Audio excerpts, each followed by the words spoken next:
গত ৪ঠা মার্চ ২০২৫ তারিখ থেকে গন্ডাছড়া সরকারি মহাবিদ্যালয়ে ৭ দিনব্যাপী জাতীয় সেবা প্রকল্পের শিবির অনুষ্ঠিত হচ্ছে। তারই দ্বিতীয় দিনে অর্থাৎ ৫ মার্চ ২০২৫-এ রক্তদান মহোদ্যান বিষয়ে আলোচনার পাশাপাশি একটি রক্তদান শিবিরের আয়োজন করা হয়। এই আলোচনা সভায় মহাবিদ্যালয়ের অধ্যাপক ডক্টর মুকেশ চৌধুরী ও কুলাইস্থিত জেলা সদর হসপিটাল থেকে আগত ডক্টর করুণাকান্তি দেববর্মা গুরুত্বপূর্ণ আলোচনা রাখেন। সভাটি মহাবিদ্যালয়ের ভারপ্রাপ্ত অধ্যক্ষ ডক্টর শ্রীমন্ত রায়ের সভাপতিত্বে সম্পন্ন হয়।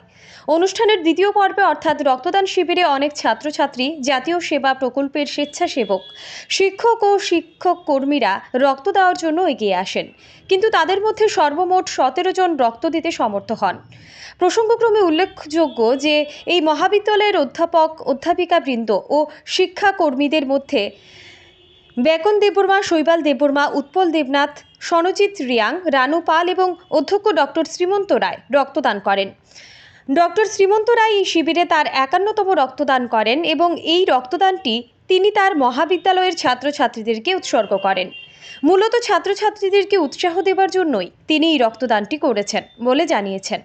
কুলাইস্থিত ধলাই জেলা সদর হসপিটালের ডক্টর করুণাকান্তি দেববর্মা ও ব্লাড ব্যাংকের কর্মীদের সহযোগিতায় ও মহাবিদ্যালয় জাতীয় সেবা প্রকল্পের প্রোগ্রাম অফিসার ভাস্কর জ্যোতি দেববর্মার উদ্যোগে ও উৎসাহে সমস্ত অনুষ্ঠানটি সুষ্ঠুভাবে সম্পন্ন হয়।